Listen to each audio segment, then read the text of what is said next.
Okay. Right. Welcome to the session today. My name is Nelson. We have just resumed our sessions. I know we haven't had the session for about a week or two, but welcome to today's session. And good evening, good afternoon from where you are, and thanks for joining. We will start shortly. See a few more people joining. So our instructor today is Susan again, and we are going to talk about stakeholder engagement and expectation management. As you may know, as you're aware, we are working on we are now in the new PMP exam with the new exam content outline, and the way we would like to start the session today is by just going through what has changed and how the structure has changed and what to expect with the new exam before we can actually go into the content itself and cover what we want to cover today. But before I pass it on to Susan, just share where you're from. If I can ask all that have joined to just share where you're from and share also when you have scheduled for exam, or if you haven't scheduled, why you haven't scheduled, because I know majority of candidates now are a bit skeptical on scheduling the exam. So let us know, have you scheduled your exam or haven't you scheduled the exam? And if you have, just share the date on the chat as well, and also just let us know where you're joining us from before we can continue. I'll start originally from Kenya, Nairobi, Kenya, but I'm based out of Dubai. Yes, and I've been with PMI for more than 7 years now, serving the region, the Sub-Saharan Africa region, working with our volunteers to advance the profession of project management. Okay. Right. Maybe let's hear from the rest. Is someone joining from Susan from Lagos, Nigeria? Any other? I know we have 24 here, 24 people, so I'm expecting a lot more responses on the chat. Okay. All right. Ivy Nairobi. We have Ali from Nigeria. Welcome. Any more? We have to at least get to 10 before I pass it on to Susan. Okay. South Africa, Nigeria. Okay. Nigeria. Okay. Susan, your countrymen are so many here today. So we have Johannesburg, South Africa, Ethiopia, Nigeria. Okay. Paris, Nairobi. Okay. South Africa. Okay. We're good to start. Susan, over to you. Good evening, people. How are we doing today? If this is your first time in one of these sessions, could you just say hi? Just put a note, say first timer. If you're not a first timer, I'll assume, hi Jerry. I'll assume that you've been in one of these sessions, whether facilitated by myself or one of my ATP colleagues. Welcome everybody. Whether this is your first time joining or this is your second or third or fourth time. I want to believe that everyone here has made already a commitment to writing the PMP exam. And I want to assure you that that commitment is a very worthy investment. It is definitely one of the stepping stones in your career in project management. It's a very important stepping stone. You might have already been managing projects for several years without the certification to back it up. But this is a recognition from a recognized body that your organizations and your future employers would be able to certify and say, yes, this person is actually a professional project manager. So for those of us that are writing the new exams, I hope that these sessions would help us to calm any fears that we might have around the exams. I wrote the PM Book 6. I have been teaching the PM Book 6, PM Book 7, and I have started teaching the PM Book 8 already. So have no fear. The content is just a little, there's just some slight changes. It's not a whole overhaul of what we know to be project management. Although the definition of what a project has changed to focus more on value delivery. And that is already something that we have been focusing and pushing to get people to understand for quite a while now. So you're in good hands. You're in good hands. The way that we run this session is very participatory. Yes, we do have slides, we do have content on the slides, and we'll share the slides with you at the end of the session. But as much as possible, if you have questions directly about the exam, feel free to raise up your hand. We'll unmute you and you can ask, vocally, or you can send a message in the chat to ask your question. In between sessions, I'll be checking the chat to read our questions and answer them, okay? But feel free to ask your question at any time. Another thing that we do to make it very participatory is we offer our ideas and our project experiences. I only have 12 years of project experience. I am very sure in this room with us today is someone with 25 years of project experience.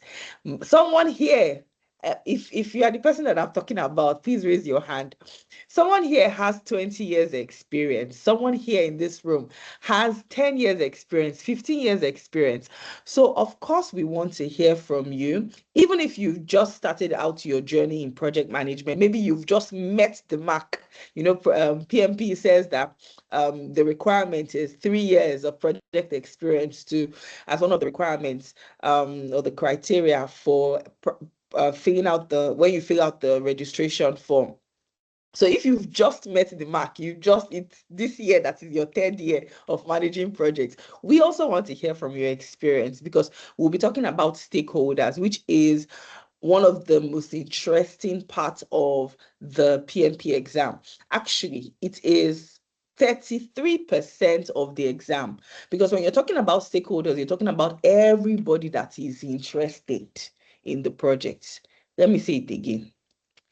Let me skip a little bit to the definition of a stakeholder. The PM Book 8 defines a stakeholder as an individual, a group, an organization that may affect or be affected or perceive themselves to be affected by the decision, activity, outcome of a project, program, or portfolio. What does all this English mean? It means that anybody at all that is thinking about your project, that is saying, I'm wondering about this project, that person is a stakeholder.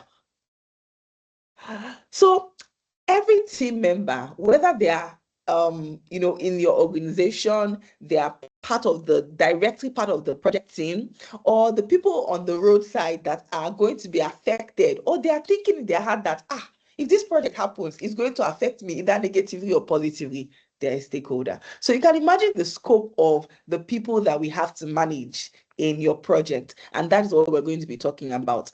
I have said that this comprises 33% of the exam. The other parts of the exam is the processes that we have to carry out as project managers, all the steps that we take to execute successful projects. That's 41% of the exam.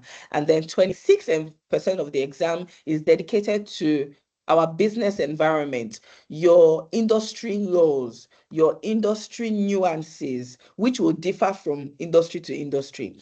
I personally have worked in media, I've worked in logistics, I've worked in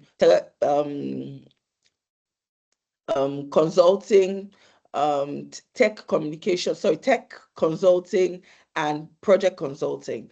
And those are the industries I've worked with. What industries have you worked with? You would realize, especially for people like construction, health, that there are several nuances that you can only find in your industry that do not relate to projects in other industries. That is what business environment is talking about. How do you manage the different moving parts within your industry? And that's what it'll be talking about. Do we have any questions so far before we move on to the first topic of today?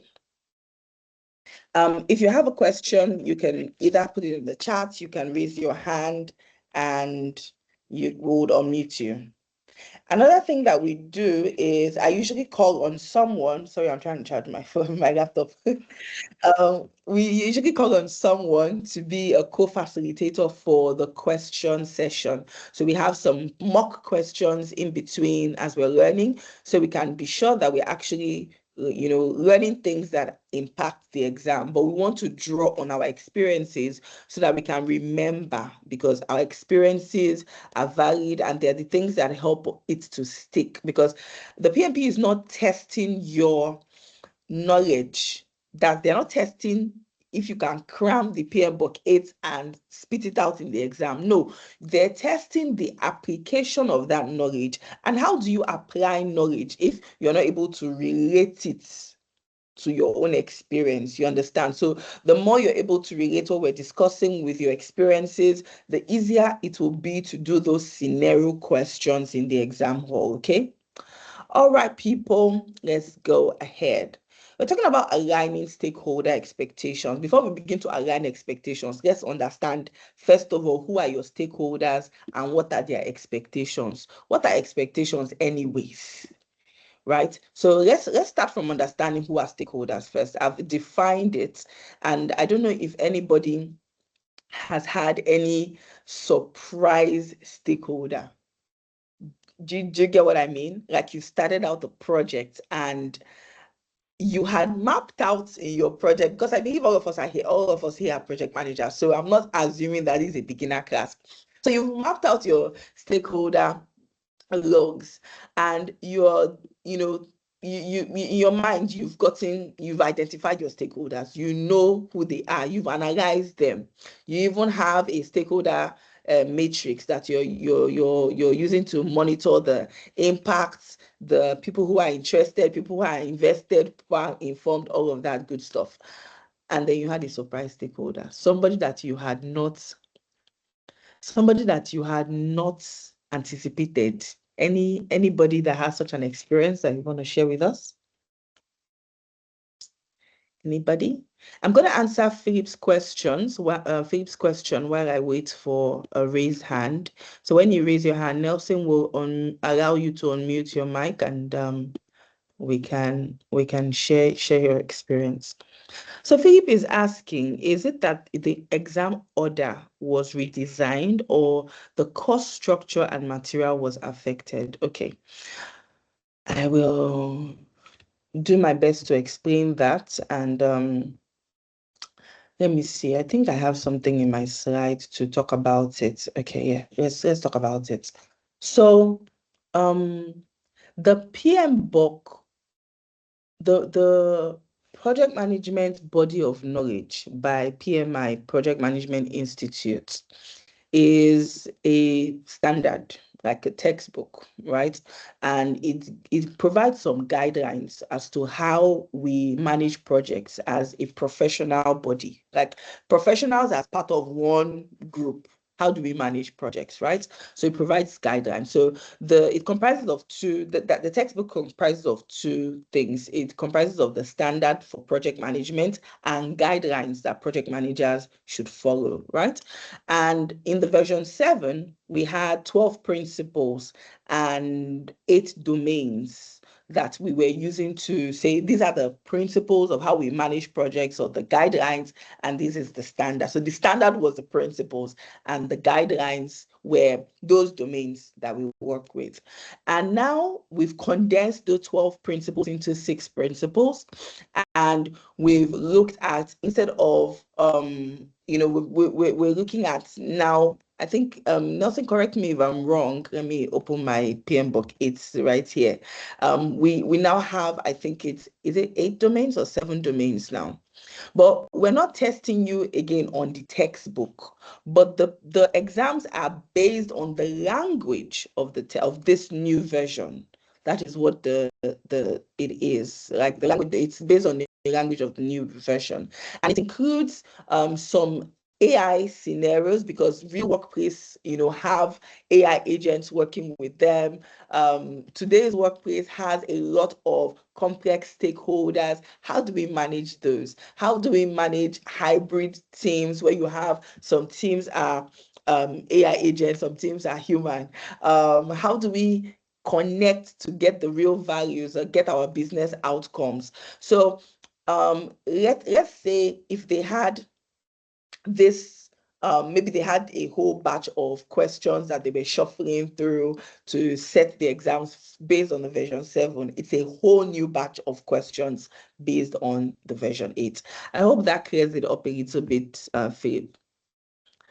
So no one has raised their hand. Nobody wants to share an experience with us about a surprise stakeholder. I have had an experience shared in a class before. Someone was away on holiday, and the project was initiated. Some approvals were given, and the project commenced. There was a project kickoff meeting. All of a sudden, this person came back from holiday. The person's department was not um, directly related to this project, right? And the person was not the one approving the finances of the project. Otherwise, of course, it wouldn't have gotten approved without the person say so. But the person was highly interested in the negative way about this project, and this person called off the project. Basically, all the monies that had already been disbursed, let's that call it, sunken costs, we are not going ahead with this project. That is the extreme of how a stakeholder not well managed can mar your project, impact your project negatively. Now, stakeholders might not it's not only, let's not think about only the negative aspect. Stakeholders also affect your project positively, okay? And let's see some list of some of the stakeholders that you would typically encounter with this image here. So you have, of course, you, the project manager, you are a stakeholder. Within the organization and within the project, you have your project team. Your project team is everybody that is doing the work to get the project done. So even though they come in 2 days, 2 weeks, 1 year, and the project is still running for 2 years, they are part of the project team. Can someone help us to differentiate between the project management team and the project team? Anybody?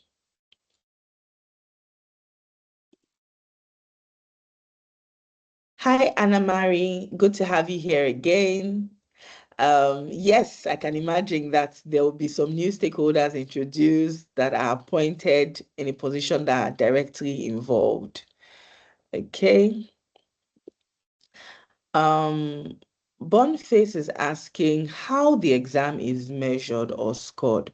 So PMI did not disclose their scoring mechanisms, but we're like in much detail, but I'll explain what has been shared with us. So they're watching us based on, so let's go back to this question again.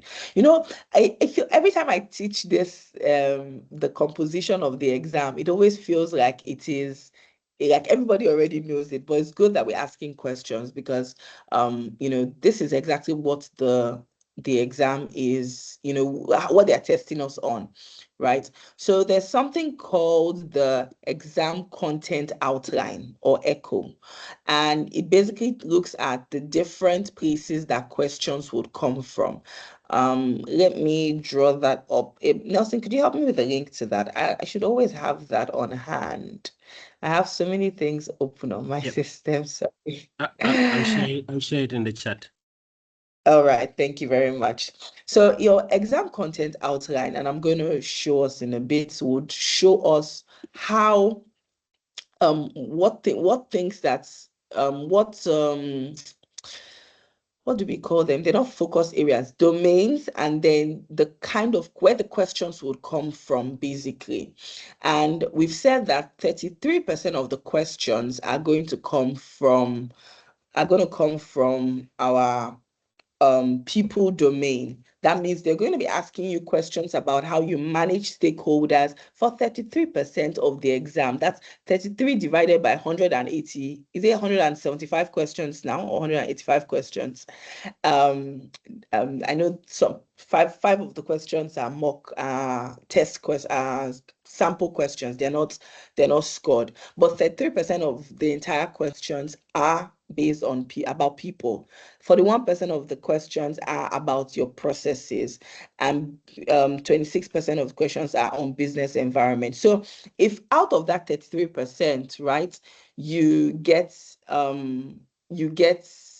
let's say 100 of those questions, you 100% of that 33, and in the fifth in process you get, let's say, 90, and in business environment you get 50. Maybe by the time they round it up, the total score is still above the average that they see as the pass mark. But again, this is not they've not disclosed their scoring mechanisms, but that is how I imagine that it would be.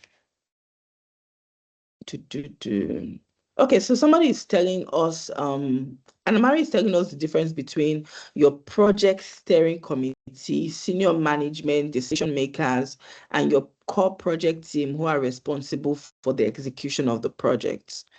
Okay. Project team does the execution, the whole project management plans, and direct the iron triangle. Sorry, Augustine, would you like to add to that? Would you like to share your thoughts on that, please? If you don't mind, you can unmute yourself. If you're ready or if you're available, just raise your hand and we'll unmute you.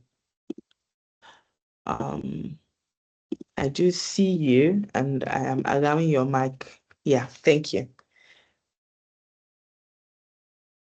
So you can unmute yourself and explain to us what you mean.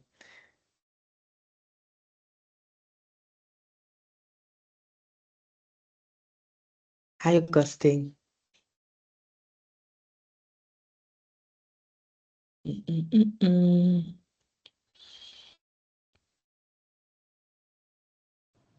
Okay, Can you hear me? okay.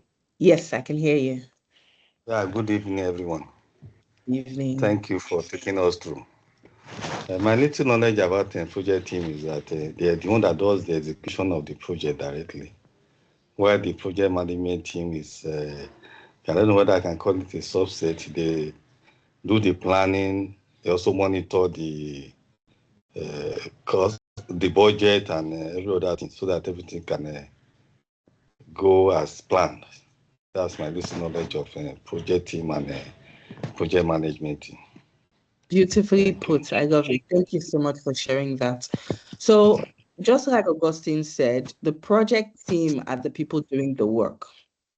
Everybody that is involved in doing the work is part of the project team. So that means you as project manager, you are part of the project team. Also, the project management team are also part of the project team. However, inside the project team, there are people that their title is not project manager. Maybe their title is coordinator. Maybe their title is facilitator. Maybe their title is assistant project manager. But these people are responsible for coordinating, facilitating project work alongside the project manager, right? So the project manager is also part of the project management team. They are the people that help to guide and maintain and control the project work. So they are part of the project team, and they might not have necessarily superior positions within the organization. So they are very different from steering committees and governing bodies. They are part of the people doing the work, but they are now supervising the work. They are now ensuring that other people within that team are doing the work well. So outside of the project team, there are still people within the organization that are stakeholders. So you have governing bodies, steering committees, change committees or change management teams, PMOs of different types, value delivery offices. These are governing bodies within the organization that govern how projects are managed across the organization.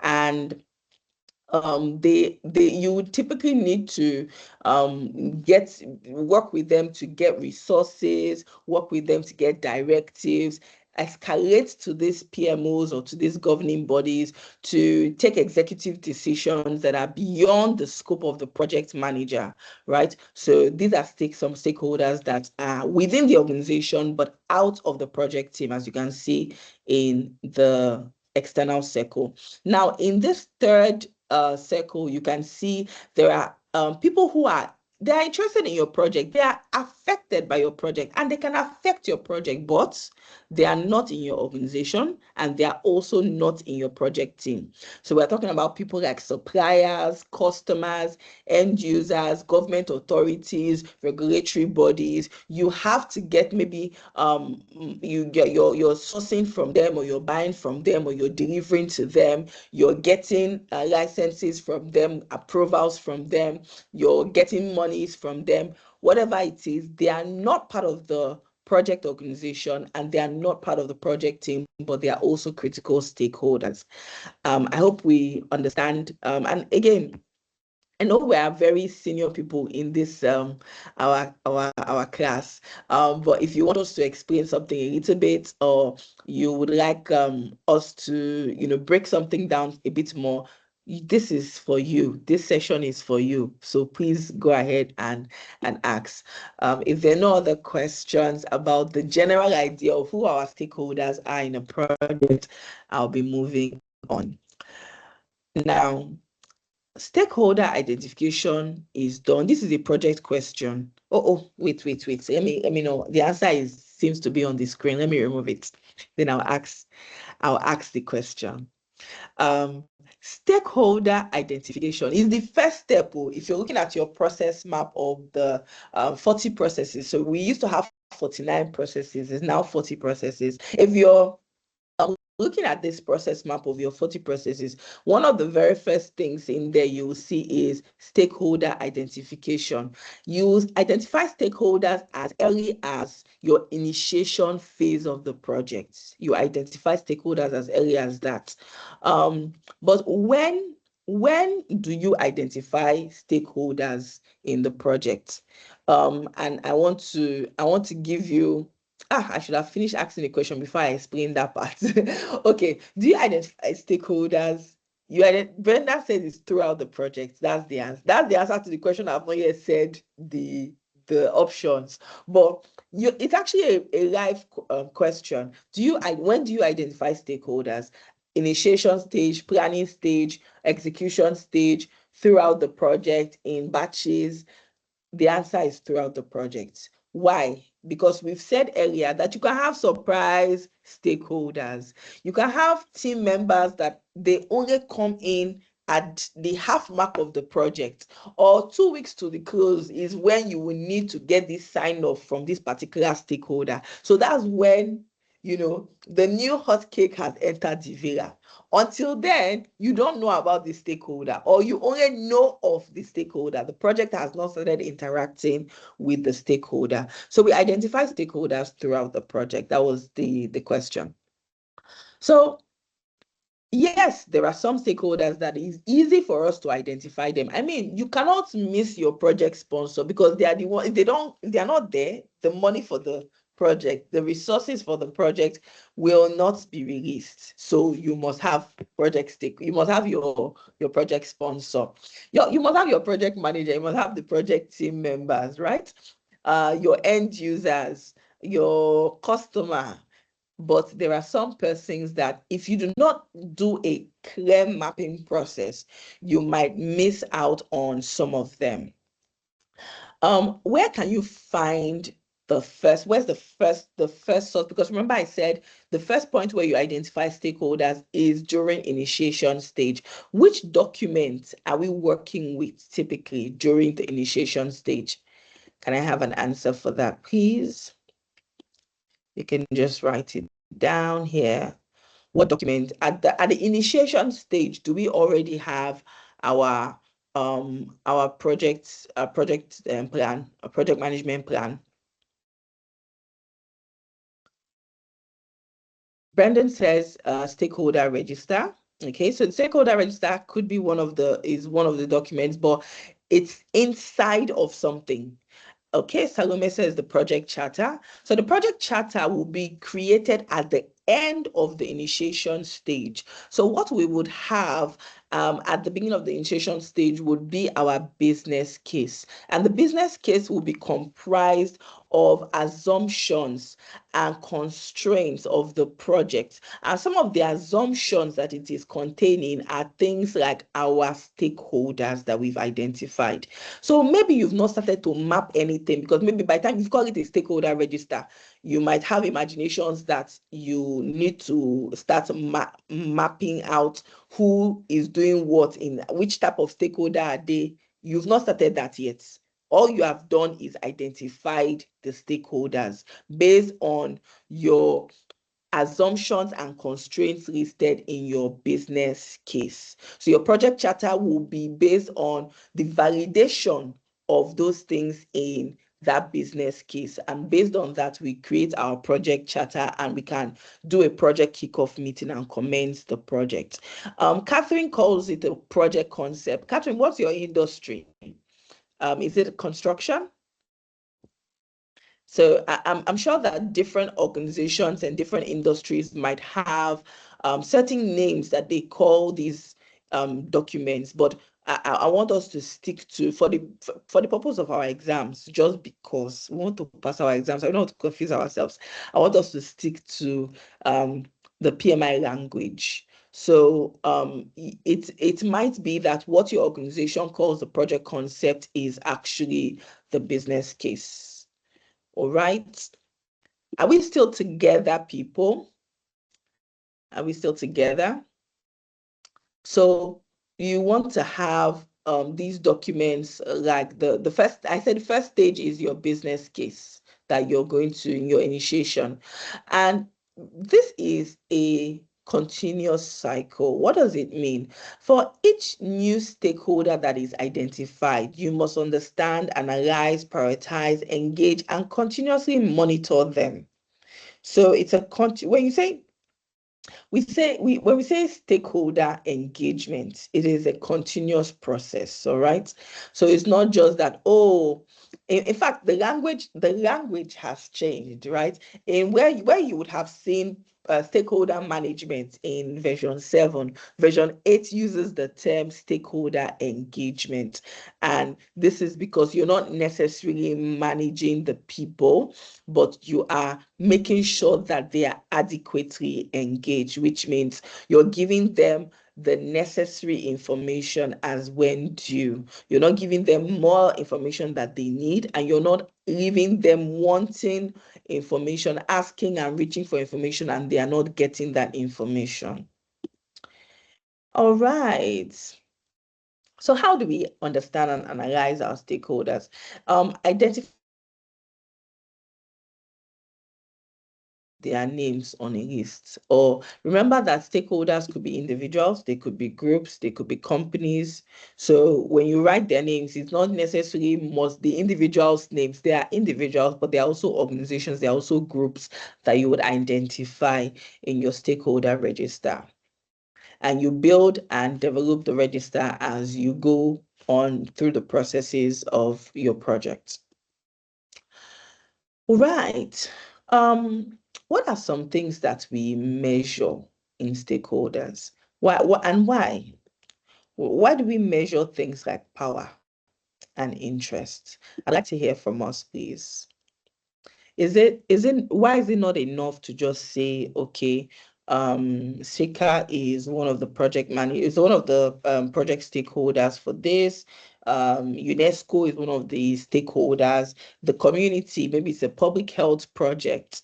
The community where we are delivering this project, maybe we want to do an immunization project in somebody's local community. and you're the project organization. You have hospitals that you're partnering with, they are part of the stakeholders. You have the chieftains of that community, you have to manage that relationship. You have the nurses and the doctors that are going to be delivering the vaccines. Those people are part of your project team. You have security details, you have the general populace in that community. You have the government that you need to get licenses or permissions from. Those are some stakeholders. Now, people that are in the neighboring communities, they might be wondering what's happening there.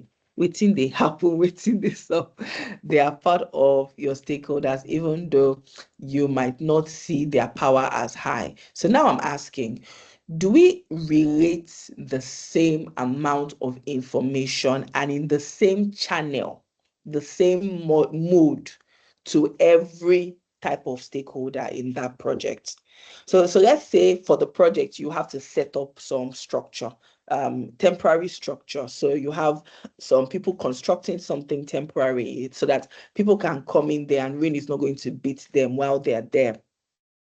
And then, of course, you have you have construction workers, you have medical personnel, you have people that are supplying the vaccines and the drugs, you have, your community security, all of those different stakeholders. Work with me here now. Would we send email to everybody?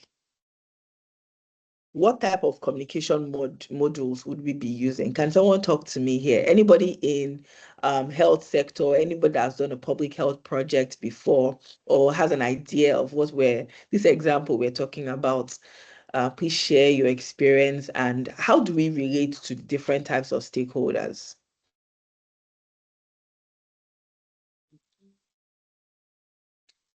If you raise your hand, we'll unmute you and you can go ahead. Are you with me, Catherine? Are you still with us? Bex, are you with us? Joanna, Radia, Yusuf? I am very, very sure that we've had to manage stakeholders of different sizes.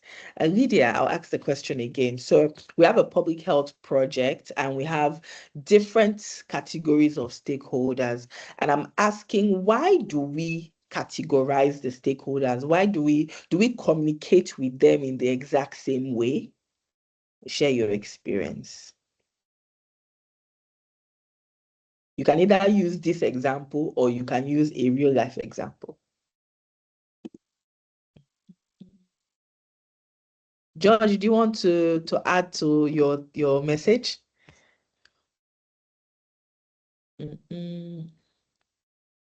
Grace, are you still with us?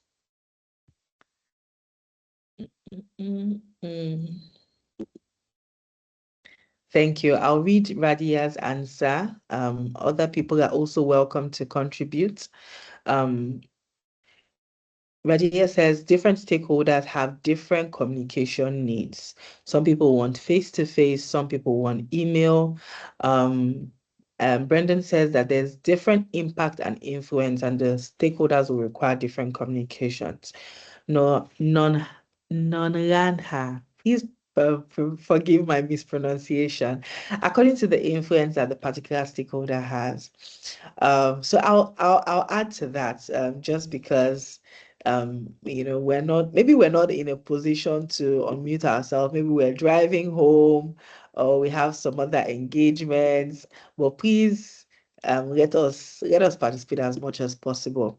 So no, you will not use the same communication mode to talk to every one of them. Of course, the village chieftains, the community chieftains, you dare not, even if they have email addresses, you dare not send them email about this type of project. You have to go there in my own culture with some cola nuts and drink and a translator, even if you know how to speak the language. Somebody or one of their kingsmen has to be with you to broker the conversation.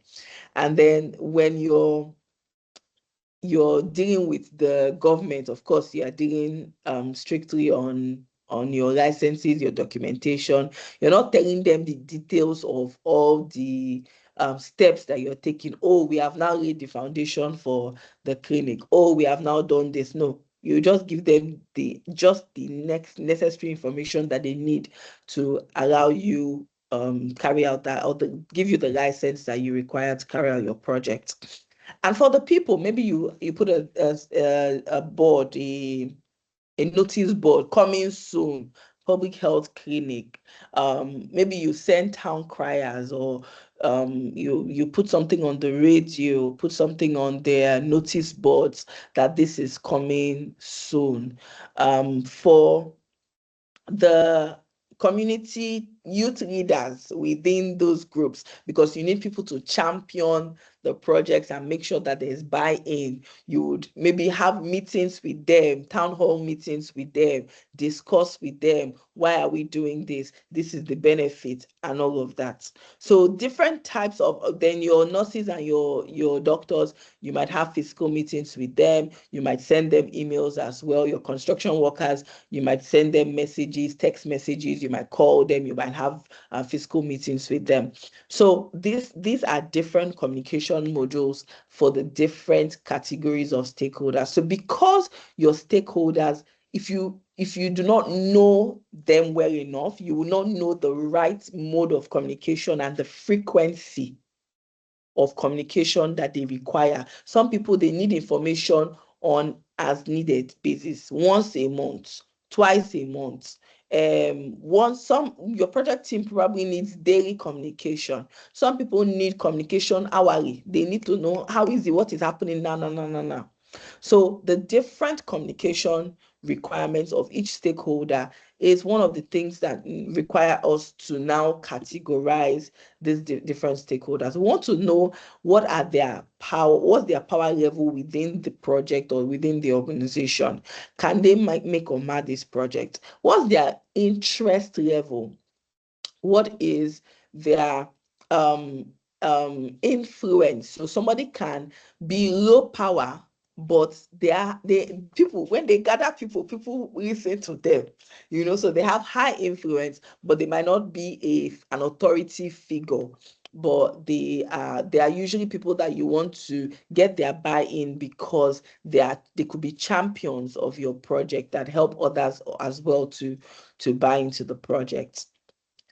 Um, so you also want to take note of things like your stakeholder expectations, their proximity to the project, and their beliefs. What does belief have to do with anything? So, for example, this project that we are using as a case study, if people believe that the vaccine that you are bringing is 5G, is juju, is going to kill our children, it's going to sterilize our children. Of course, you know that there's going to be pushback on the success of such a project. So you need to understand the beliefs of your stakeholders in office environment. If you are trying to do a green project, right? You're trying to do a sustainability project, and you are conserving your use of paper, of printed material, and you have somebody that is very analog on your team, and this person is a high power individual, but they're just analog, and that's their belief system.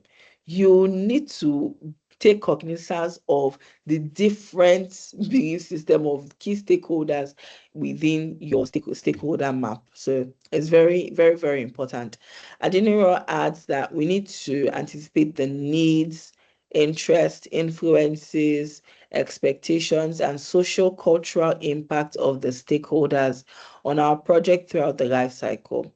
We need to ensure that with interpersonal skills, we align with their needs.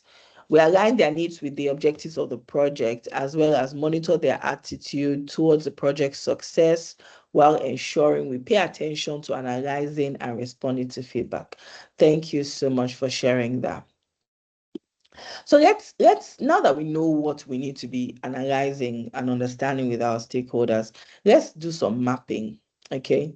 So this is just one of the ways that we can do stakeholder mapping. There are several of them.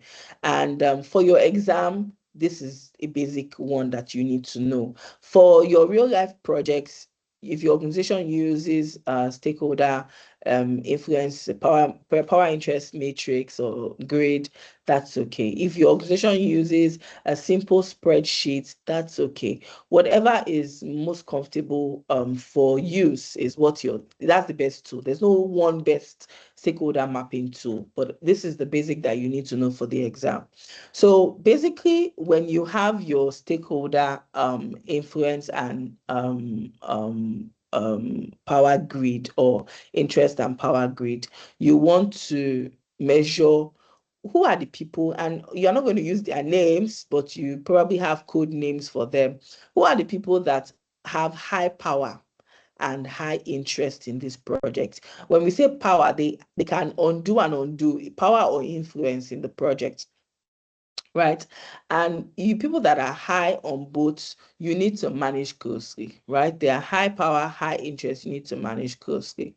Now, those that are high power, but they have low interest, like the one that came back from leave in my example earlier that said this project will not hold. Those are the people you need to keep satisfied, because even though their interest on the project is low, they are not really interested in your project. Their power, they can undo the project, they can make the project successful or not. So you need to keep them satisfied. Now, there are people that they have low power and low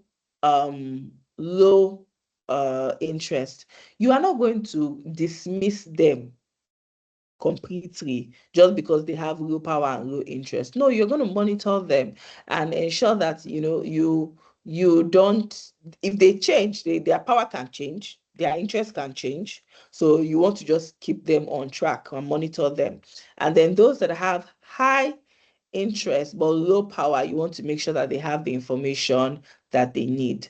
Like I said, there are several other methods of stakeholder mapping. We can look at directions of influence. Is this person's influence upward, downward, outward, or sideward? You can also use the salience model, which is measuring a stakeholder's power, urgency, and legitimacy. That's their closeness to the project. Is this person like, a recognized stakeholder of this project or not? And these are just some ways that we do stakeholder mapping. Any questions at this point, please?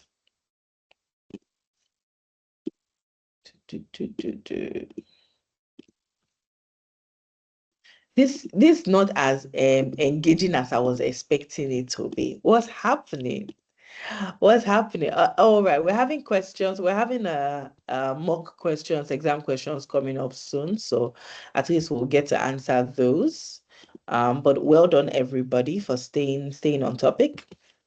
So we have your stakeholder register, sorry. And this document, this is where you're going to identify, assess, and classify your project stakeholders.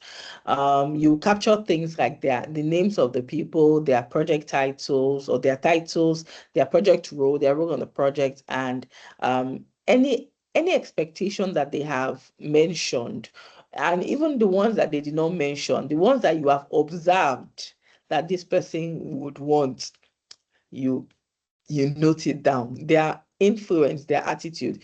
This is not a public document. This is not a publicly accessible document in your project. There are some documents that anyone within the project team can access. This is not one of them. This is a living document, which means that it always is updated. Why? Because we are identifying stakeholders at every stage of the project, or throughout the project, we identified stakeholders. So we must continuously update the stakeholder register. We also do not control stakeholder. We can't control stakeholders.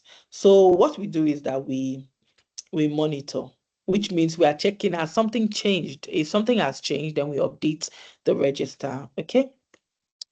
We also want to be able to capture people's feedback, so stakeholders' feedback and their perceptions. We do this with interviews, we do this with meetings, when people fill out forms, when people send responses to emails. These are ways that we're able to capture stakeholder feedback. We can also do direct feedback forms or surveys, questionnaires, and get people's reactions to these and document them. Okay, so these are the kind of things that will also be contained in our stakeholder register. Now that we know that we have categorized our stakeholders, we have to prioritize them, because remember that in this our small map, our stakeholder map, we saw that there are some people that we need to manage closely, and there are some people who will keep informed, there are some people who will keep satisfied, there are some people who are going to monitor, right? And so because of this, we want to now know who are the people that we're actively engaging, we're actively involving, we are eliciting their requirements. There's a difference between when you say, which one is 3D, please? Which one do you want me to elaborate on?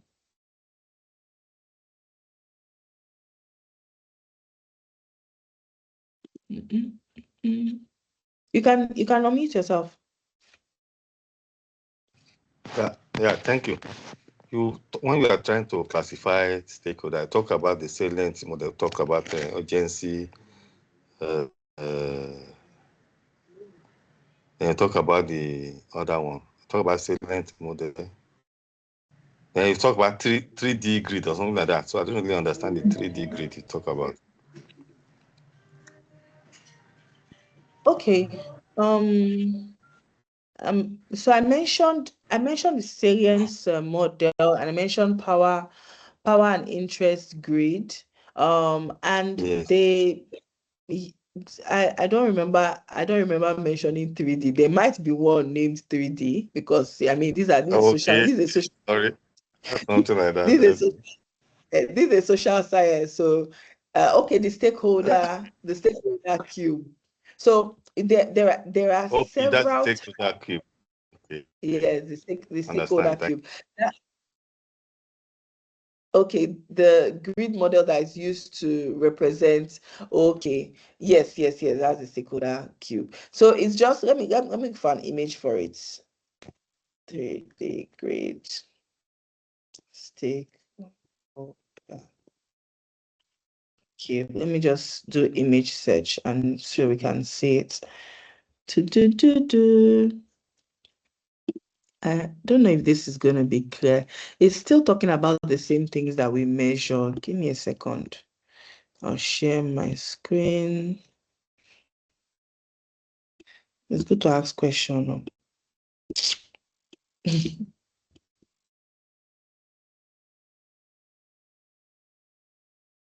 I'm seeing it, but the image is not coming up well. Okay, let me share this. Can you see this one now?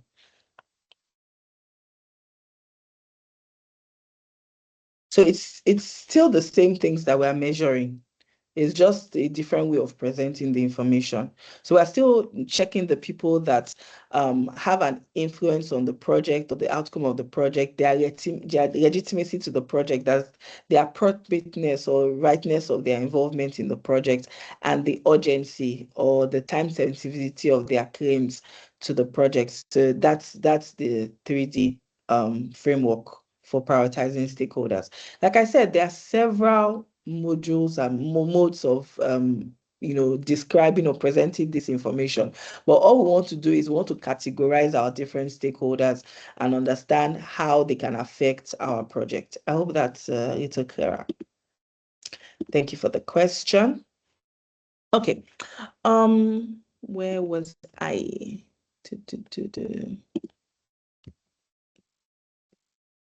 Okay, so I was saying that after we've categorized them, then we engage them according to their priorities, all right? And engagement is continuous. We continuously make sure that we maintain the relationships across different stakeholders. And maintaining relationships, again, we're working with people, we would have to adjust to their peculiarities, right? We have to manage their expectations. If they have any issues that are brought up, if there are any conflicts, we have to resolve those conflicts. There will be times where people are wanting something that is out of the project scope, that is out of the expectations of the projects or the limits of the project manager. You have to negotiate with these people. You have to problem solve. You have to make decisions. So stakeholder engagement is a long, for the entire lifetime of the project cycle, will continue to engage stakeholders. Now, I want to talk about aligning expectations and how do we discuss or use the right do facilitation to be able to guide a group towards decision or agreement. The first thing to think about is the type of stakeholder group that we are engaging at different times, right? And if you're having to deal with the internal project teams, then aligning the expectation of the internal project team is quite simpler than aligning the expectations of external stakeholders. For example, in that our public health project, we have the expectations of the community members who might think that the vaccines have 5G in them and they have the Antichrist in them or something like that. So the stakeholders have different ideas of what success looks like on this project, or what they stand to gain on the project. Everybody has what they're going to benefit on the project, or what they stand to lose, because not everybody thinks that your project is going to be an addition to their state of being or their life. And so alignment is not just that we have published a document, stakeholder alignment document. In project management, we do a lot of documentation. And for every process that we carry out, we have a document name that we have attached to the project. But it's not just that we say stakeholder alignment documentation. No, we actually have to be able to create an atmosphere of trust. And this comes from being able to speak the language of the stakeholders that you're actually engaging. So in terms of the town hall meetings, of course, you would have interpreters, you would have some, not interpreters in sense of you're not speaking the same language, interpreters in sense of people that they know and trust already, right? And then in terms of your internal project team, people, your project team should be able to speak up to say what they are expecting from the project, to share their thoughts, their concerns, their questions about the project. So every meeting that you have internally and also with external stakeholders is an avenue for us to foster that relationship and align expectations. Another question: when do we align expectations? Is it at the beginning of the project, at the end of the project, throughout the project? Answers, please. When do we align expectations? Sika, are you still with us? Festus, are you still with us? Buka from Gombe, are you still with us? Where are my people? Throughout the project. Thank you very much, Habib. Thank you, Bonkele. Thank you, everybody. So yes, we have to engage our stakeholders and understand their peculiarities, because it changes. Somebody that you think understands said, this person, I know you. They understand the project. They know what we are trying to achieve here. Month one, they are moving, they are doing the work that they are supposed to be doing. All of a sudden, it seems like they are veering off. We're not still on track? What's happening on this project? So if you don't continuously align expectations on the project, even both internally and externally, you realize that some stakeholders lose the plot of what this project was meant to achieve. Some of the techniques that we can use for our internal teams are things like affinity diagrams. Do we have a visual of what affinity diagrams look like? I can also Google that and share the image search. So affinity diagrams are basically, you know how you have sticky notes and maybe we do a SWOT analysis and we're saying, everybody write down the strengths of this project team. And everybody writes down the strengths. And two people are saying, oh, we have, team knowledge. And that person calls it internal knowledge. The two of them, the language is very similar. You put the two of them together and put it on the S. So that's basically what affinity mapping, that's an example of affinity mapping. So basically, you have people writing out or grouping ideas according to their similarities, and that helps us to say, okay, are we aligned? Are we still saying the same thing? And then of course you want to also ensure that your meetings are well managed and people have the freedom to air their opinions. We have a stakeholder engagement plan. Even though stakeholder needs will change, and this document is not a baseline. What does that mean? This document can change at any time, but there must be a plan. Does anybody know what I mean when I say that this document is not a baseline? So for example, we have cost baseline, we have schedule baseline, we have scope baseline. I'll answer Boniface's question soon. So we have scope baseline, we have schedule baseline, you have cost baseline. Let me use a very good example, your cost baseline. Your cost baseline is the approved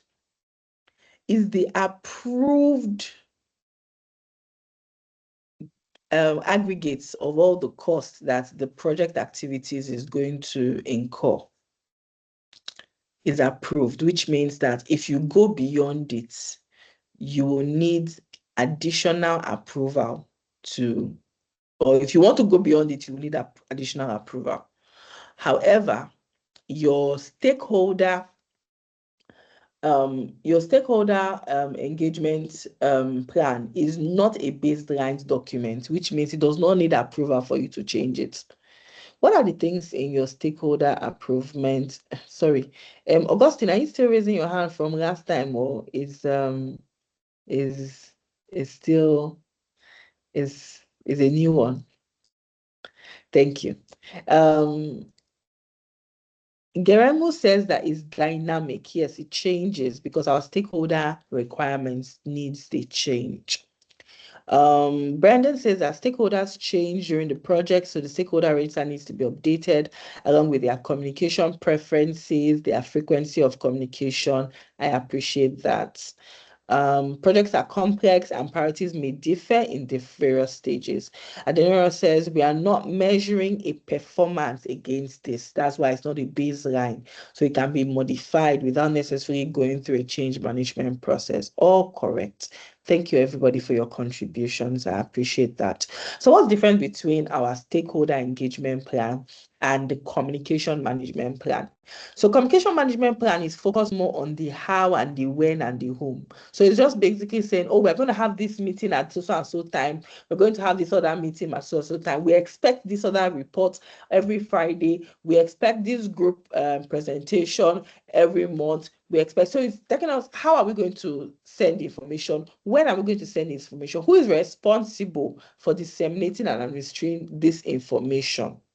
Whereas the stakeholder engagement plan is saying, how are we going to involve the stakeholders in our project management, in our project decision, in our project execution? How are we going to make sure that stakeholders are involved? What activities are we going to engage in so that they will participate in the project activity? So that's different between stakeholder engagement plan and the communication management plan. Am I going too fast? Am I going too slow? Forgive me if I'm going too slow. I used to be a nursery and primary school teacher, so that's where it's coming from. Forgive me if I'm going too fast. I'm working under the assumption that I'm speaking to my senior project colleagues. So draw me back if needed. All right. Okay. I just want to check if we have any questions. Thank you very much. Okay. So this is another example of how we can manage or visualize the engagement of our stakeholders. So we want to represent this data. Again, this is a tool that your organization can use. You can use table. You can have a board in your office that you are using to mark the stakeholder. Okay, you have your numbers, you have your identifiers for your stakeholders. You're not writing Mr. Michael, Mr. Boju on the as name of stakeholder. You're writing maybe an indices, a number or a code name that you have given them, and you're writing, their engagement levels, right? Maybe you're monitoring this on a Canva, on a dashboard, on an Excel sheet, on Google Sheets, whatever it is. You want to be able to visualize and see and compare, monitor your stakeholders' engagement levels. Okay. All right. Why are we talking about mentoring in stakeholders? Sorry, I'm coming to the questions, and I'll ask somebody to set that up for us. It's because knowledge transfer, knowledge in your project is a project asset, and managing your stakeholders, there needs to be some coaching, some trainings and mentoring. Remember that your stakeholders, your project team is part of, they are your primary stakeholder on the project. In case you forgot, in case you are thinking that the government or the client or the end users are the primary stakeholder in that project, please best believe that your project team are a very important stakeholder, because they are the ones doing the actual work. And the knowledge that they use in delivering the project work is an asset of the project that you need to manage and ensure that other stakeholders on that project can maximize that knowledge. And so what would typically happen is that organizations would have mentorship opportunities or training and coaching opportunities where they pair people, senior members with junior members on the team, or you have a team arrangement, right, that allows for the team to learn from each other, basically. So that is part of an engagement strategy that we use to ensure that projects work is being delivered, and at the same time, the continuation of the project knowledge within the organization and within the team is sustained. So how does it work in your own organization? I'd like to hear. What organization are you in, or what industry are you in? How do you engage your stakeholders? How do you encourage engagement? How do you use mentorship to encourage engagement in your stakeholders? Bearing in mind that the project team are stakeholders. Lydia, we're happy to have you on the program.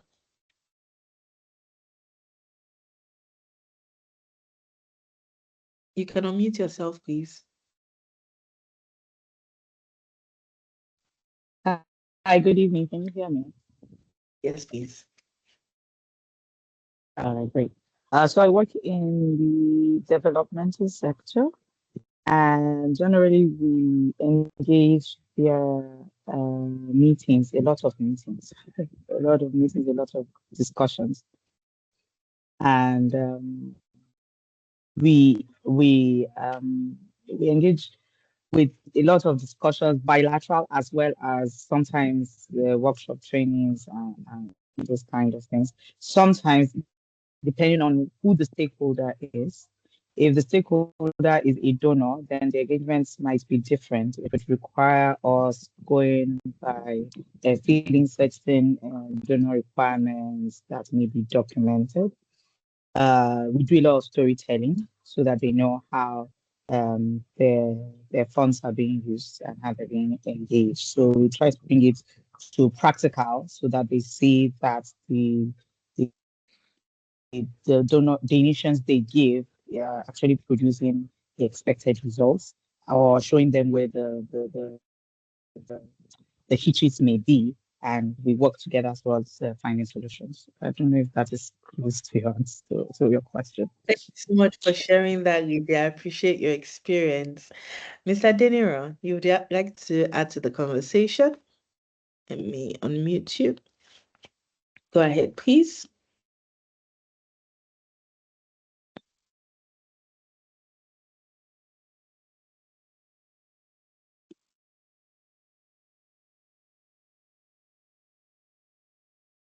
We can't hear you, but your mic is is enabled.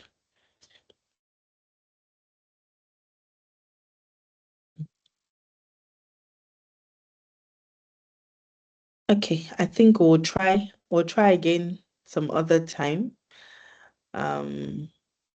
Moving on, we want to take some practice questions. Mr. Dinero, let us know when your mic is back on. We'll be happy to hear from you.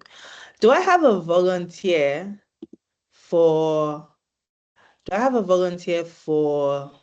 reading the questions, please?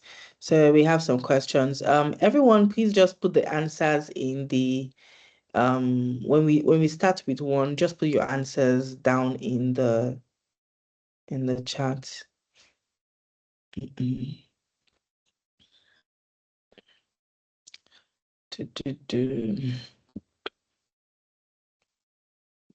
I have a volunteer, please? Any raised hands? Okay. Brendan has started to answer. Does somebody want to read this one? Everybody, nobody wants to read. We just want to go straight to answering. We manage closely.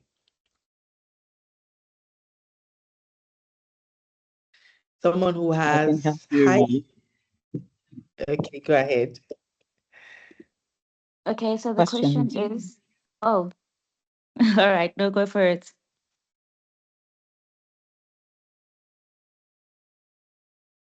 Okay, the question is, being a project manager, how will you deal with a stakeholder who has high power and high interest? All right, beautiful voice. Thank you. How do I say your name? Bonge Kelly. Can you correct me, Bongi please? is fine. Bongi is fine. Okay, thank you. Everyone got that right. Manage closely. Let's go to the next one, please. Bongi, can we have you read this one? And then Hangana would read the next one, please. Let me A project enable you. manager is running. Oh, sorry. Okay. A Right. project manager is running a company-wide project involving different business units. During a planning session, the PM notices that each unit's specific requirements are of no interest to the other units. What tools should the PM use to resolve this? A, brainstorming and requirement traceability matrix. B, focus group and mind mapping. C, facilitation and affinity diagram. D, Ishikawa, Ishikawa diagram and requirements traceability matrix. Is it Ishikawa? Did I pronounce that correctly? Oh, I was muted. I didn't realize I was muted. Ishikawa, yes. So Ishikawa is another name for fishbone diagram, and it is a cause and effect diagram. It basically shows us what are the possible causes of the problem that we've identified. So I'm noting our answers. So this is a situation of interest and engagement on our projects, that some specific requirements are not of interest to the other units.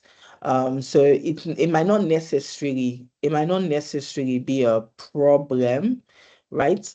It's just that each unit has specific requirements. So what do we use to understand this. It might not be that, oh, there's a problem that we need to solve, right? And if it was an issue of oh, we need to find a problem, we'll probably do something like the Ishikawa diagram. But where we have where we have two of them correct is facilitation and affinity diagram. We can also use focus groups to understand more of the requirements of each groups, right? But to map out the different requirements, we would use affinity diagram. And if we facilitate the teams together, we can see where there's an overlap, and we can see where the requirements coincide with each other. So the answer to this one would be C. Okay. We have another reader, sorry, I'm butchering your name. Non-Lana. Could you correct me, please? You can call me Noni. Noni, okay. Bungie and Noni, thank you so much, my co-facilitators. Go ahead and read. Okay, let me read. You are classifying stakeholders to determine the appropriate level of engagement. Which categorization model analyzes stakeholders based on their power, agency, and legitimacy? A, power or interest grid. B, stakeholder cube. C, salience model. D, influence or impact grid.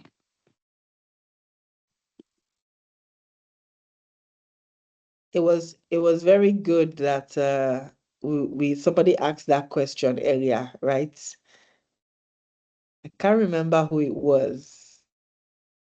Was it Boniface? Someone had asked this question, and we now did a Google image search, and found some more details.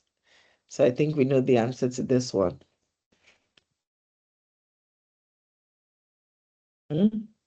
So all of them are looking at power. All of them are looking at some level of interest, but only the stakeholder cube is looking at urgency. Okay, is looking at urgency. Salience is looking at legitimacy and power. Influence and impact is looking at power. Interest, power is looking at power, but only stakeholder cube is looking at urgency. Okay. All right. Do we have another reader? Noni, you can take this one as well. Okay, thank you. Before the project is fully underway, where can a project manager check to identify initial stakeholders and their expected benefits? A, requirements, traceability metrics. B, project schedule. C, business case and benefit management plan. D, issue log.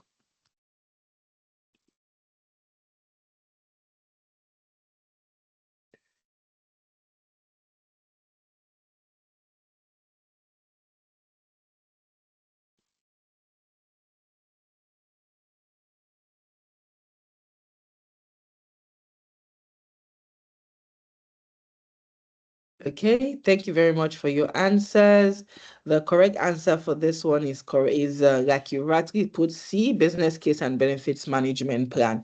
Now, of course, at the initiation stage, your benefits management plan does not have all the details. It's based on assumptions that these are the benefits we want to achieve from this project at the end of the day. Because we want these benefits, that's why we are going to embark on this project, right? And then that's what we'll base our project charter on. These are documents that we're going to use.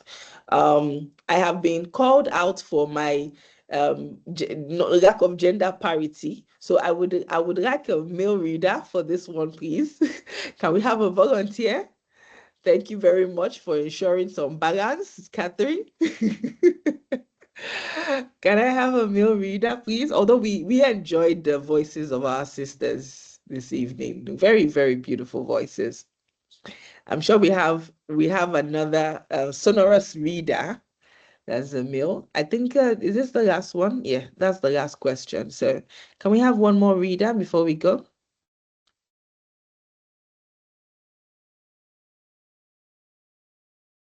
Godwin. Let me unmute you. Allow mic. Yeah, go ahead.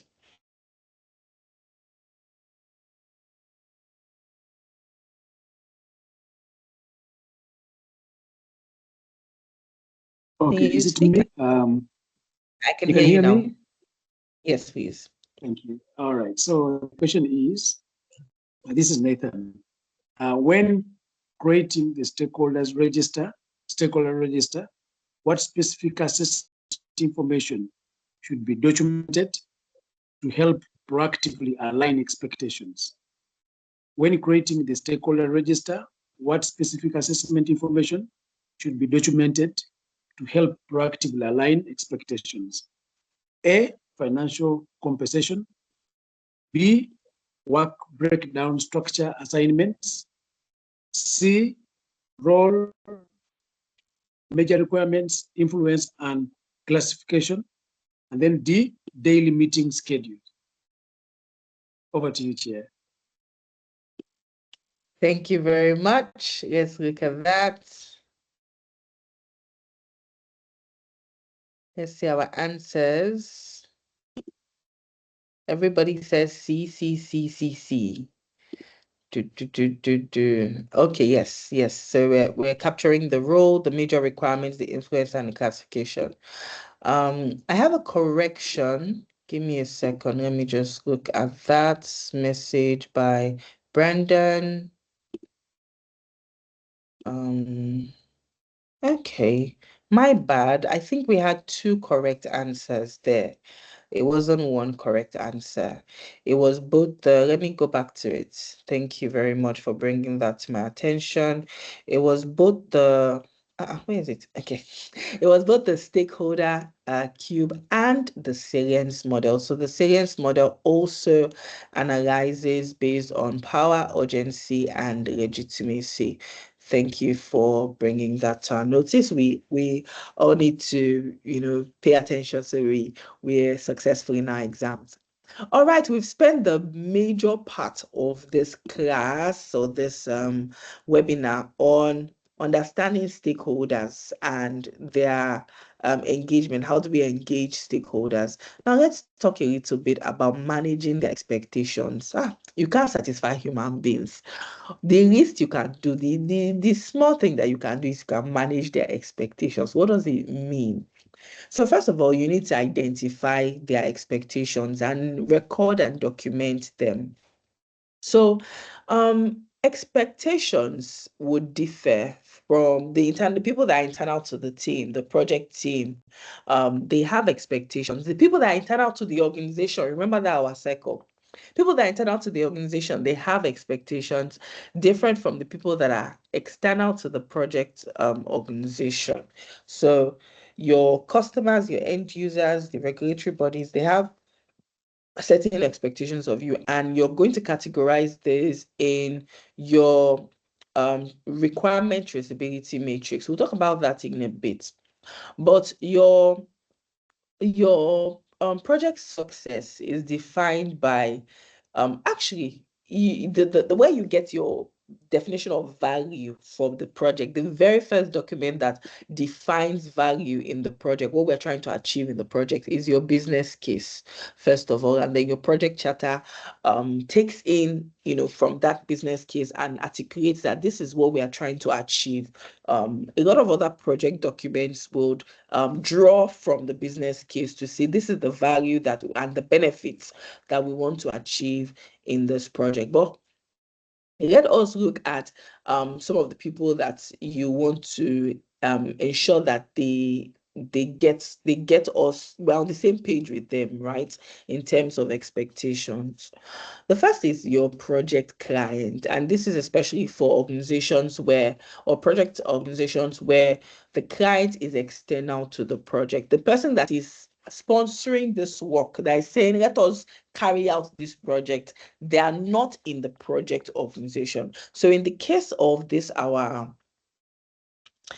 public health project, maybe we have some NGOs that are sponsoring the project, and the organization that is managing the actual project is not the sponsor of so the sponsor will now be the client.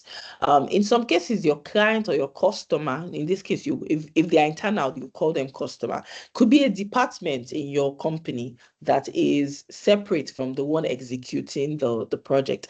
They are the one that wants the project. So maybe you're doing an IT project. The IT department is developing an app for customer success people. Customer success are the people that are saying, we want this feature, we want this feature on our customer application. But the IT department, they are the ones that are delivering that project. So you say that the IT department is executing, but the customer success department is the customer, or if they were external, they'll be clients, but they are internal, so we call them customer.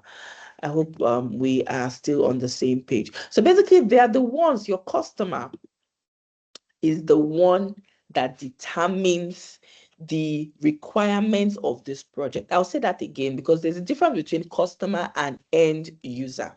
And I'll appreciate if anybody wants to add to this part of the conversation.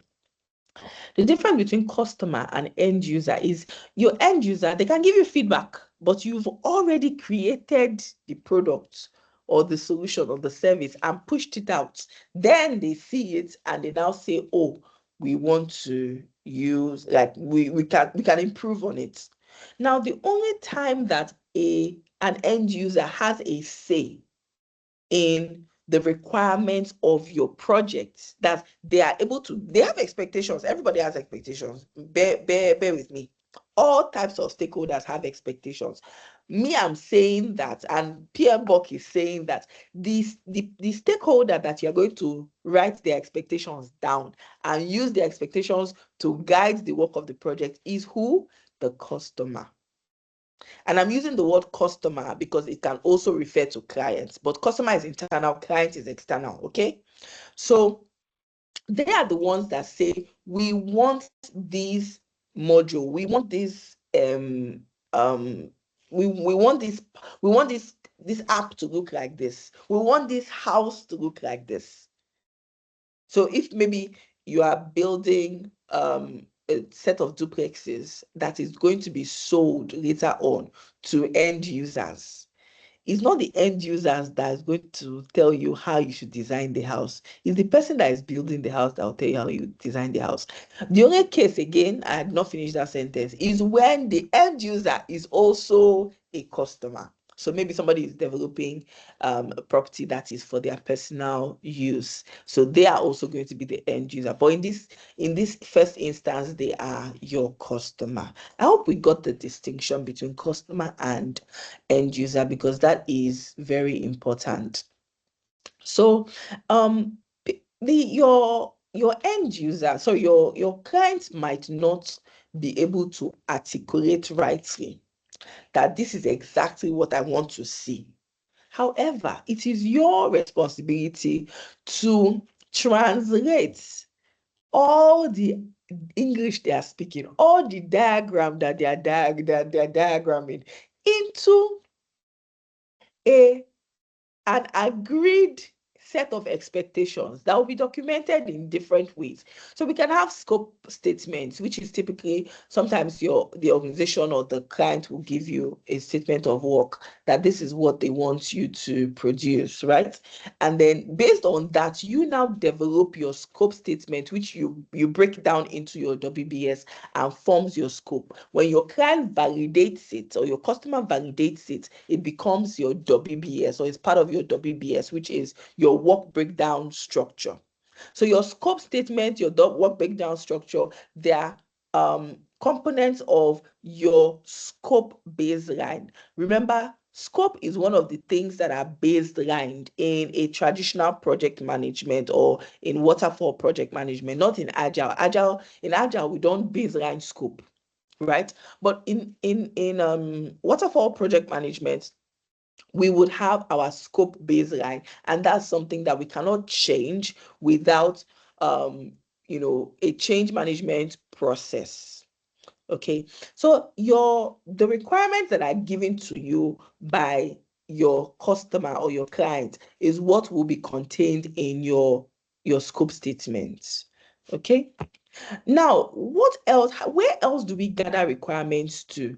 And what about requirements that are coming all the time? So, for example, in agile delivery, in hybrid delivery, we might have project requirements that come in between as the project is being executed, whether in predictive or in agile.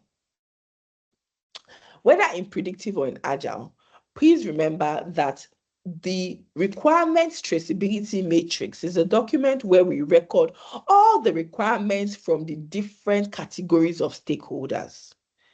However, the requirements that are going to be documented inside our scope statement or inside our product backlog for adaptive is the one that is coming from the customer. Have I lost you? Any thoughts? Are we getting the picture between the difference between what's contained in our requirements traceability matrix and what's contained in our scope statement?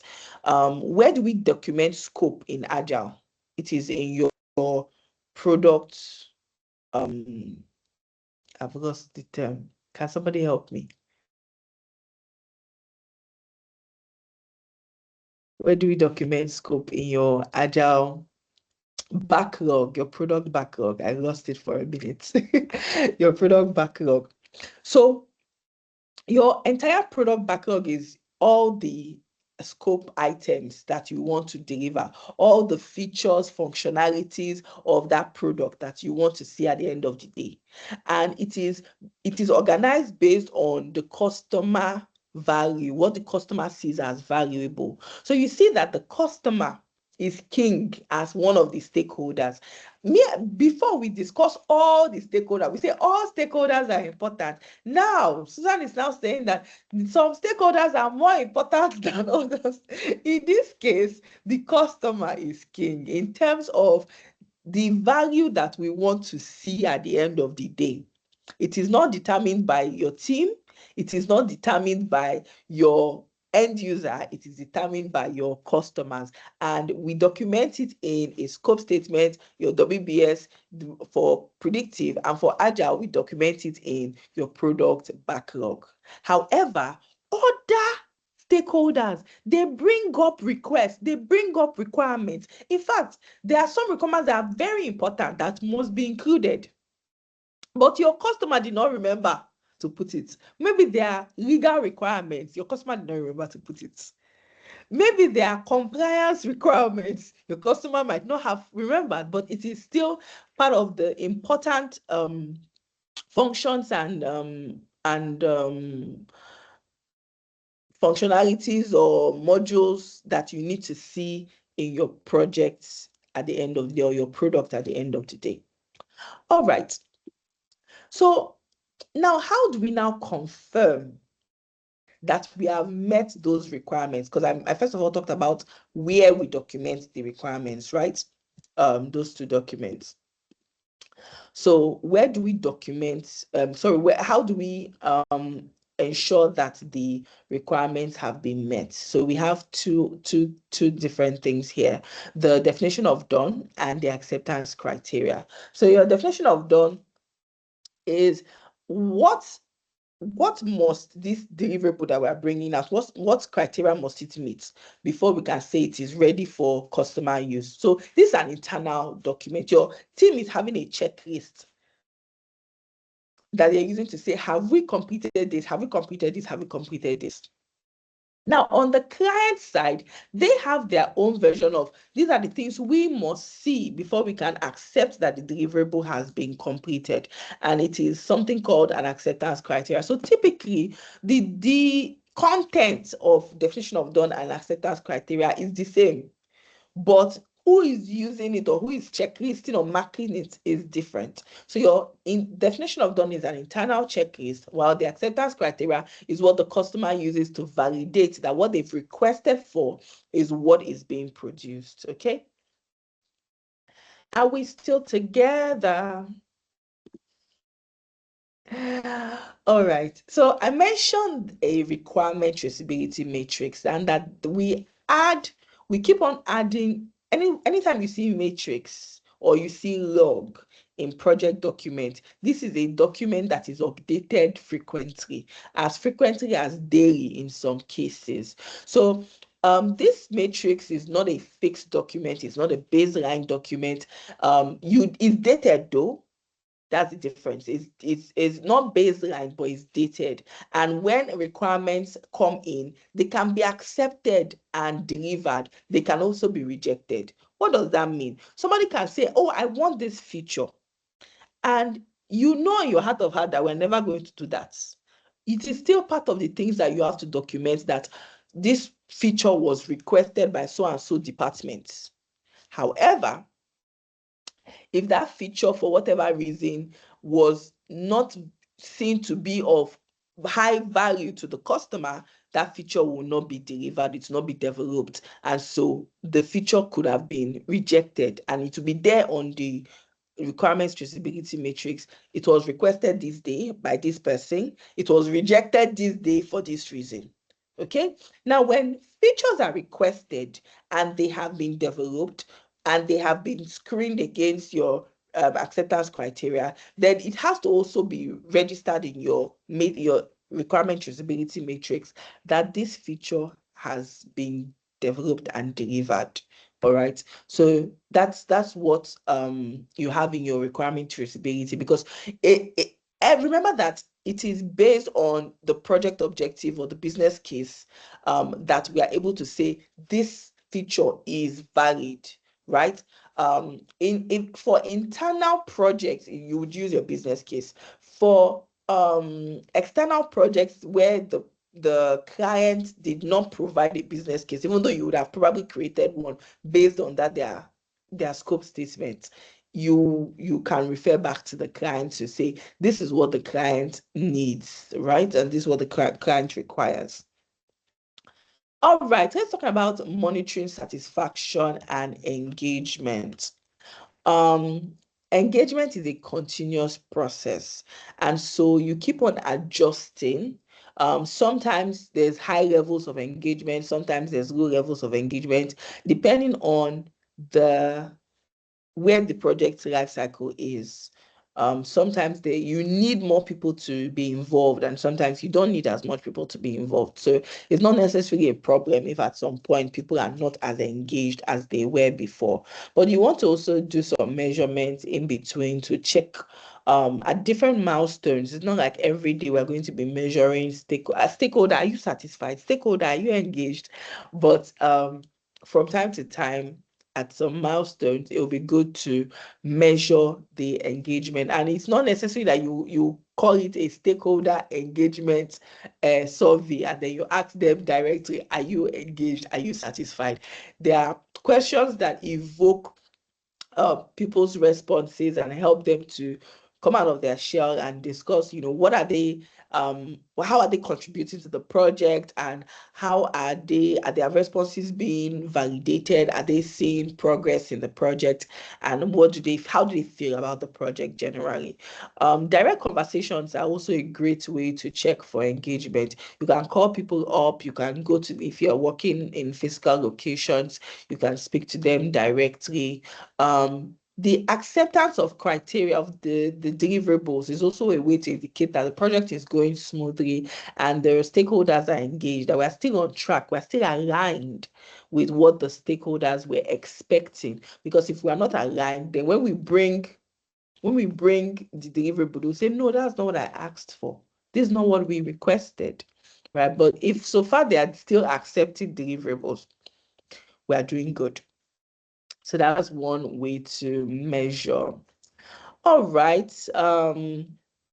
We also do reports as a way to continue maintaining continuous communication with our stakeholders, especially when we need to do sign-off or approvals. Maybe we have some milestones that we want to say, okay, we've completed this section of the work, we've completed these milestones, and we want to move on to the next one. Again, apart from the acceptance criteria, there are milestones in your project that typically need your client to sign off on that we've gotten to this point. Okay, so they would need reports and formal communication that this is how much progress we have made so far. All right, any questions at this point? We are coming to kind of the end of managing stakeholder expectations. The different stakeholders do not have equal power in the project. That's the meat of the matter here. And the person we've identified, or the stakeholder that we've identified, that is able to say, this my expectation, my needs must be met, they are the client or the customer. All right. So your customer expectations, and in some questions, they might use client and stakeholder interchangeably, but please understand the context of the questions. Remember, if they're saying the stakeholder says they want this, there's a way that the question will be phrased. You know that this stakeholder they are talking about is a customer. However, there are some stakeholders that they mention, you know that it's a generic stakeholder. It's everybody that is interested in the project. You know that they don't have the same powers or the same rights to decide what happens on the project as a client or a customer would have. Okay, so bear in mind, customer, stakeholder, they are used interchangeably. But if you have two of them as options, you know there's a difference, that the customer has more power than general stakeholders. All right, so there's no problem if our stakeholders change expectations or they have different expectations. That's why we have our requirements traceability matrix to track it. In fact, we might able to, somebody might say, oh, Catherine requested module 265 in so and so application, and she came back on so and so date to say the same, that request is no longer needed. She now needs this other one. Both of them will be recorded there. There's no changing mouth. You can change your mind, but it will be documented, right? So we want to if it is predictive, you know that changing scope would require a change management process. Maybe you need to fill a change request form. You need to sit with the change control board to approve your request. If it is agile, it's just as easy as adding it to the product log. If truly that requirement or that feature is important enough to the customer, it will get prioritized and it will be at the top of the list, which will be done in the next sprint or the next iteration. Questions, people of God, contributions, thoughts. I recognize that part went a little quickly, but honestly, managing expectations is a simple case of understanding your stakeholders, which we did in the first part, and then understanding who has the power and tracking that the expectations are being met, right? So that's the whole idea of expectation management. Any questions here? We can go into some practice questions. Can I have a reader? Can we have some hands, please? Anybody want to read? Geremo, please go ahead. Forgive me for mispronouncing. You can correct me, please. Unmute your mic and speak, please.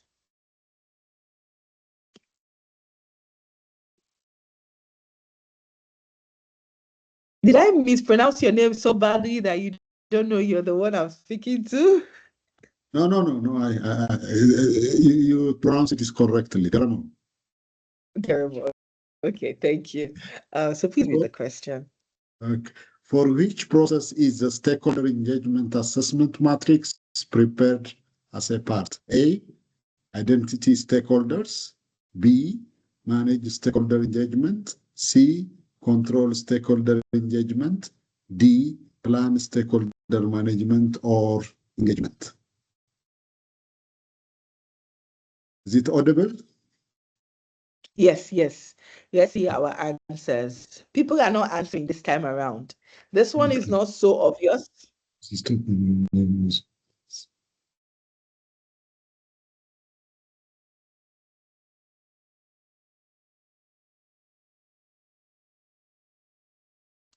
I want to note something. There's no such thing as control stakeholder engagement. Remember, we don't control stakeholder engagement. So this is most likely a trick question. If you're doing elimination, you should remove this one first, because anything having to do with communication and stakeholder, we don't control. Anything having to do with risk, we don't control. What do? We monitor. All right.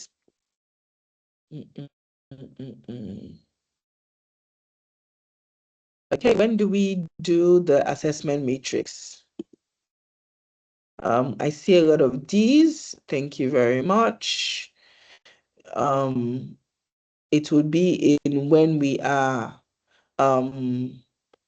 managing stakeholder engagement, because we have already, if you look at this example, where is it? If you look at this example, you've already categorized different engagement levels. I don't know if you understand what I'm talking about. You've already, so it's not at the time when you are planning how you're going to engage them. It's when you are checking how they are engaged that you would create this sort of matrix. I hope that's clear.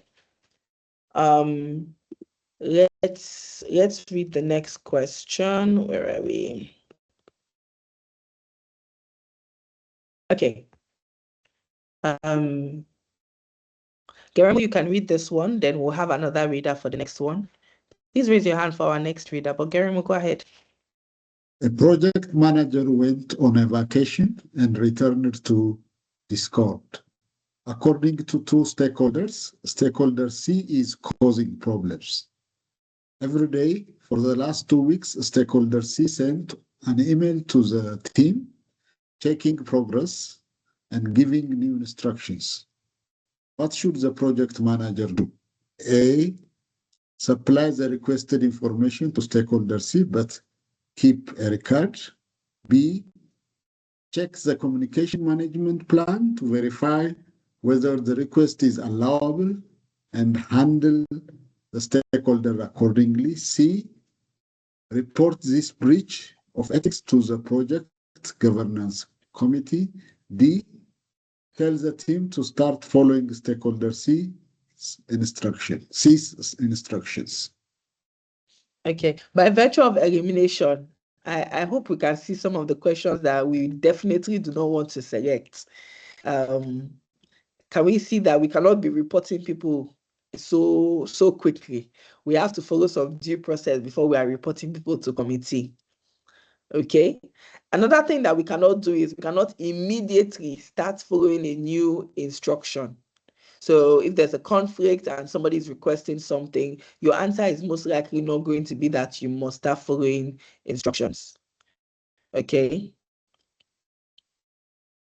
So it's most likely going to be B, which is you want to check the communication management plan. So when you check that it is something that, because one of the things that we have in our communication management plan is not only the modalities of what's modalities of, oh, we must do it like this, is the availability of the people involved. Who needs to give the information?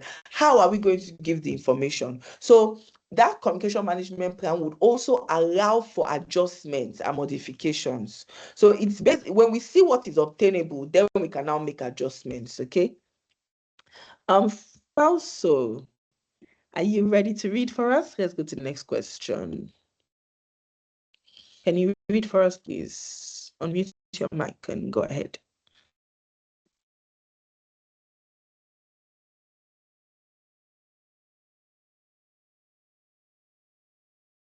Also, are you with us? I've enabled your mic, but you have to unmute from your end.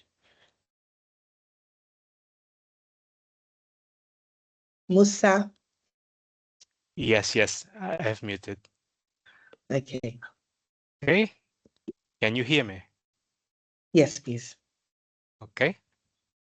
To ensure that customer expectations are met and nothing is missed in the final outcome, which tool links product requirements from their origin directly to the deliverables that satisfy them?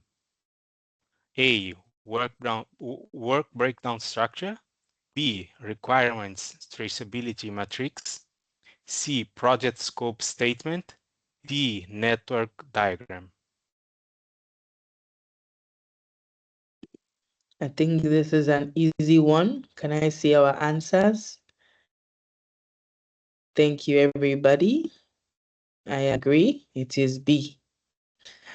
Musa, could you read this last one, and then we'll call it a night.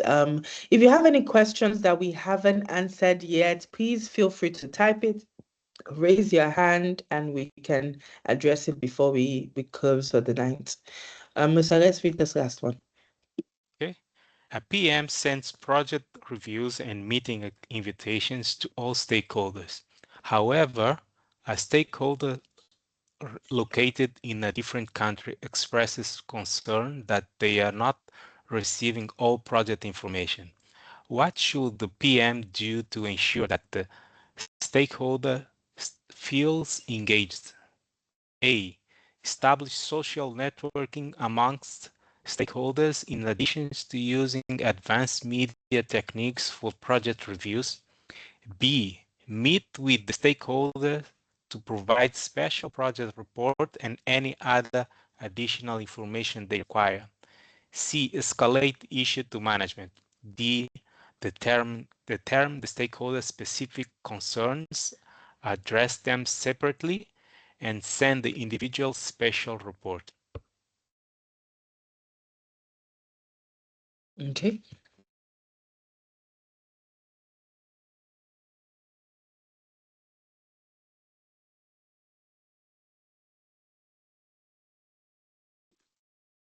This one seems tricky. Seems like there are two possible answers to this one. But we know that we're not escalating to management just yet, right? So what's the best way to address any stakeholder concern?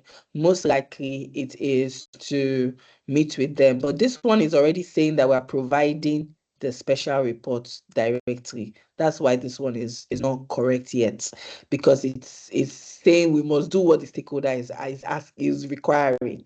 And that's not necessarily the case, but we need to understand their specific concerns, address them, and then we could send the report if that's what is required. All right, thank you, everybody. For those of us who haven't yet done our 35 PDU course, I'm having a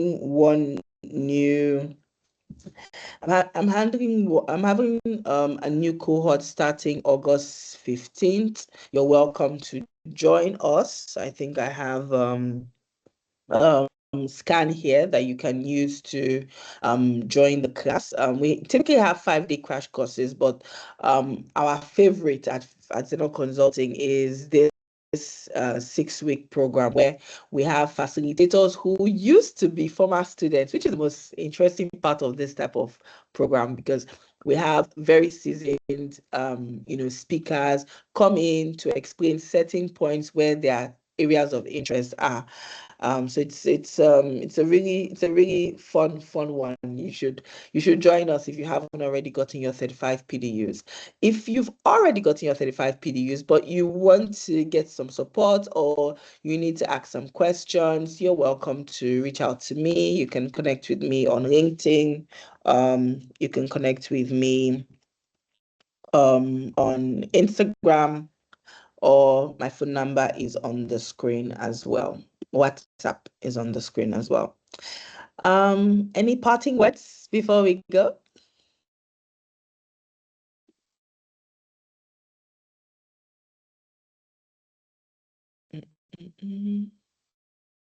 Thank you for such an amazing session. You made me very excited about actually wanting to dive deeper. I'm not really I'm not a project manager, but I'm a change manager, and I see quite a lot of the activities and the discussions are similar to what I've actually been doing on numerous projects. So thank you for the session. I appreciate that. Thank you so much. Alrighty. I'm sharing the form for anyone who wants to join the next cohort. The slides will be sent as well as the recording. The recording is usually posted on YouTube. So that's always a good one. All right, people, success in your exams. I know nobody actually said when they're writing their exams, but when you do decide to set your exam dates, I wish you all very best of luck. Back to you, Nelson. All right. Thank you so much, Susan. This was very insightful. I mean, I think it was the candidates would also share the same sentiments as well. So thank you so much, Susan, and thank you to all the candidates. As Susan has said, we will share the recording and we'll also share the presentation, and then we will continue with these conversations on a WhatsApp group, and we will see you on Thursday. So thank you. Have a good evening, good afternoon, and for those that just started the day, have a good rest of the day. Thank you so much. Thank you so much, Susan.